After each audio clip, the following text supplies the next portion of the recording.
Hello dear students and welcome with a new lecture। और आज के इस लेक्चर में हम रेस्पिरेटरी पिगमेंट को डिस्कस करने जा रहे हैं। रेस्पिरेटरी पिगमेंट्स क्या होते हैं, सबसे पहले इस बात को समझ लें। Those molecules which helps in the transport of gases are called respiratory pigments। किसी भी लिविंग ऑर्गेनिज्म की बॉडी में पाए जाने वाले वो मॉलिक्यूल्स जो के गैसेस की ट्रांसपोर्ट में हेल्प करते हैं उन्हें हम रेस्पिरेटरी पिगमेंट्स कहते हैं। वैसे मुख्तलिफ लिविंग ऑर्गेनिज्म की बात करें तो रेस्पिरेटरी पिगमेंट्स मुख्तलिफ होते हैं। मसलन जो मोलस्का हैं और आर्थ्रोपोडा हैं, ये दो फाइलम हैं बड़े मशहूर एनिमल्स के। इनके अंदर जो रेस्पिरेटरी पिगमेंट पाया जाता है उसे हम कहते हैं हीमोसाइनिन। हीमोसाइनिन इनके अंदर जो है वो रेस्पिरेटरी पिगमेंट पाया जाता है। और याद रखिएगा ये रेड नहीं होता कलर में। इस तरह से अगर एनालाइड्स की बात करें तो इनमें हीम एरेथ्रिन्स पाया जाता है। और अगर हम मसल्स ऑफ मैरीन इनवर्टिब्रेट्स की बात करें तो इनमें मायो एरेथ्रिन्स पाया जाता है। जबकि मैरीन पॉलीचेट्स जो है इनके अंदर क्लोरोक्योरिन्स पाया जाता है। तो ये मुख्तलिफ किस्म के रेस्पिरेटरी पिगमेंट्स हैं जो डिफरेंट लिविंग ऑर्गेनिज्म के डिफरेंट फाइलम के ऑर्गेनिजम्स के अंदर पाया जाता है। लेकिन याद रखिएगा कि ये हमारे टॉपिक का आज हिस्सा नहीं है। इनको हम इंशाल्लाह फिर किसी नेक्स्ट वीडियो में स्टडी करेंगे। हमारे जो आज के टॉपिक का हिस्सा है वो है जनाब ह्यूमन रेस्पिरेटरी पिगमेंट। कि इंसान के अंदर, चूंकि हम ह्यूमन रेस्पिरेटरी सिस्टम को पढ़ रहे हैं, तो इंसानी जिस्म के अंदर कौन कौन से रेस्पिरेटरी पिगमेंट पाए जाते हैं उन पर डिस्कशन करेंगे। Human respiratory pigments are haemoglobin and myoglobin. आज हम सिर्फ दो चीजों को डिस्कस करेंगे, दो रेस्पिरेटरी पिगमेंट को डिस्कस करेंगे। उनमें से पहला है हीमोग्लोबिन और दूसरा है मायोग्लोबिन।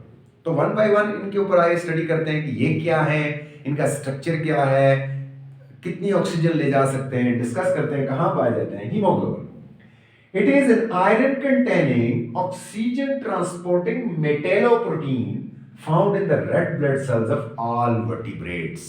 ज्यादातर जो वर्टिब्रेट्स जिनमें बैकबोन पाया जाता है, रीढ़ की हड्डी पाई जाती है, जितने भी ज्यादातर इनको कार्डेट्स भी कहा जाता है, इनके अंदर एक खास किस्म की आयरन कंटेनिंग प्रोटीन होती है। उसे मेटेलोप्रोटीन इसलिए कहते हैं कि प्रोटीन के साथ मेटल यानी आयरन जुड़ा हुआ है। यहां जरा गौर करें, आयरन कंटेनिंग प्रोटीन है, ठीक है, जो कि रेड ब्लड सेल के अंदर पाई जाती है लिविंग ऑर्गेनिज्म के, ज्यादातर वर्टिब्रेट्स। स्ट्रक्चर की बात करें तो सेंटर में इसके एक आयरन एटम होता है। सेंट्रल जो है वो आयरन एटम पाया जाता है, जबकि उसके साथ 4 पॉलीपेप्टाइड चेन्स होती हैं। यानी प्रोटीन की 4 चेन्स 4 पॉलीपेप्टाइड चेन लगी होती हैं। और याद रखिएगा कि हर एक चेन के साथ एक हीमोग्लोबिन मॉलिक्यूल अटैच हो सकता है। तो इस तरह structure, it has an iron in the centre, iron atom in the centre with 4 polypeptide chains. और ऑक्सीजन बाइंडिंग एबिलिटी की बात मैंने आपको पहले बता दी कि it has ability to bind with 4 oxygen molecules so at a time, so it is tetrameric. Tetrameric mean 4 oxygen ले जाने वाला। ये एक हीमोग्लोबिन मॉलिक्यूल जो है वो 4 ऑक्सीजन मॉलिक्यूल को ले जा सकता है। एक ऑक्सीजन मॉलिक्यूल फॉर एग्जांपल यहां अटैच होगा, दूसरा यहां होगा, तीसरा यहां होगा, चौथा यहां। 4 पॉलीपेप्टाइड के साथ 4 ऑक्सीजन मॉलिक्यूल अटैच होंगे और वो उन्हें ट्रांसपोर्ट करके ले जा सकता है। ये इसकी ऑक्सीजन बाइंडिंग कैपेसिटी है। तो ब्लड का कलर इसकी वजह से कैसा होता है? It changes the blue color of the blood to the bright red on oxygenation। जब हीमोग्लोबिन के साथ ऑक्सीजन बाइंड हो जाता है तो फिर ये ब्लड के कलर को चेंज कर देता है। नॉर्मल ब्लू कलर से चेंज होकर ब्राइट रेड कलर में ह्यूमन का जो ब्लड है, ये वर्टिब्रेट्स का जो ब्लड है वो चेंज हो जाता है। तो हीमोग्लोबिन की वजह से जब ये ऑक्सीजनेटेड हो जाता है, इसमें ऑक्सीजन ऐड हो जाता है, तो ये जो ब्लड का कलर है उसको ब्राइट रेड कर देता है। मॉलिक्यूलर वेट की बात करते हैं, जैसे आपको यहां दिख रहा होगा ये बड़ा सा मॉलिक्यूल है और जिसका तकरीबन मॉलिक्यूलर वेट 64.5 kDa होता है। kDa stand for kilo Dalton, और किलो डाल्टन एक यूनिट है मेजरमेंट का, वेट को मेजर करने का। तो ये है जनाब शॉर्टली जो हमारे पास हीमोग्लोबिन है। इसके बाद अगला जो हमारे पास आता है वो आता है मायोग्लोबिन।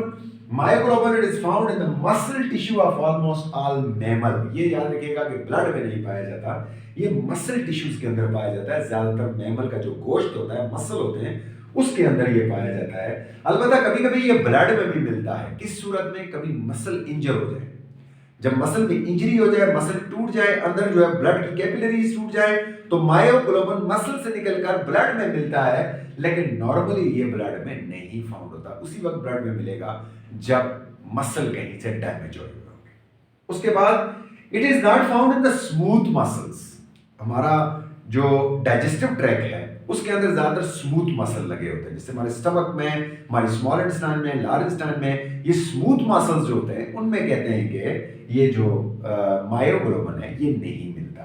स्ट्रक्चर की बात करें, it also contain in central atom, इसमें भी सेंट्रल आयरन एटम होता है, और उसके साथ इसमें टर्शियरी स्ट्रक्चर ऑफ प्रोटीन होता है। टर्शियरी स्ट्रक्चर प्रोटीन का सबसे कॉम्प्लेक्स स्ट्रक्चर है, इस हीमोग्लोबिन से भी ज्यादा कॉम्प्लेक्स होता है। यहां मैंने ड्रा नहीं किया, लेकिन इसका स्ट्रक्चर जो है मायोग्लोबिन का हीमोग्लोबिन से भी ज्यादा कॉम्प्लेक्स होता है, और ये टर्शियरी स्ट्रक्चर प्रोटीन होती है।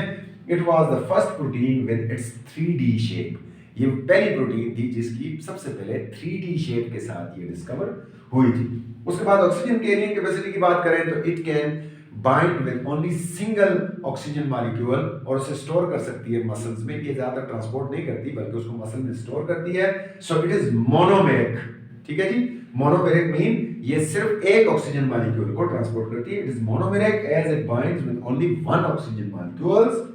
और इसके मॉलिक्यूलर वेट की बात करें तो it has a molecular weight of only 17 kDa, यानी मॉलिक्यूलर वेट में किसी हद तक ये हीमोग्लोबिन से कम होती है, और इसका मॉलिक्यूलर वेट सिर्फ 17 kDa यानी किलो डाल्टन होता है। ये शॉर्ट सा था हीमोग्लोबिन के मतलब। आज हम इसके जो रेस्पिरेटरी पिगमेंट्स हैं खासतौर पर, उससे मतलब कुछ जो ईटा एंड इंडिकेट के आपके पास एमसीक्यूज है उनको भी डिस्कस कर लेते हैं। The respiratory pigment found in arthropods, यहाँ ख्याल कीजिएगा कि आर्थ्रोपोड्स के अंदर जो रेस्पिरेटरी पिगमेंट पाया जाता है उसका नाम है हीमोसायनिन। इसको हीमोसायनिन कहा जाता है। The respiratory pigment found in annelids, दूसरे नंबर पर एनालेड्स में पाया जाता है, इसे हीम एरेथ्रेंस कहा जाता है। ये ईटा के एमसीक्यूज के लिए, एनएमडीकेट के एमसीक्यूज के लिए इंतहाई इंपॉर्टेंट है, ये आपको याद रखने पड़ेंगे। So the respiratory pigment found in annelid is hemerythrin, उसे हीम एरेथ्रेंस कहा जाता है। Colour of blood in marine polychaetes, marine polychaetes जो है उनमें ब्लड का कलर जो है वो कैसा होता है? It will turn from green to light red. ये ग्रीन जब नॉन ऑक्सीजनेटेड होता है तो ये ग्रीन होता है, लेकिन बाद में ये जब ऑक्सीजनेटेड हो जाता है तो टर्न होकर लाइट रेड हो जाता है। ये जो मैरीन यानी समुद्र के पानी में पाए जाने वाले जो पॉलीचेट्स होते हैं उनकी बात हो रही है। Myohemerythrin is found in, myohemerythrin is found in ज्यादातर किस में पाया जाता है? ये पाया जाता है जनाब marine invertebrates. It is found in marine invertebrates.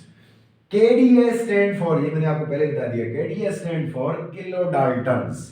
KDA stand for kilo Dalton. Kilo Dalton एक यूनिट है मेजरमेंट का।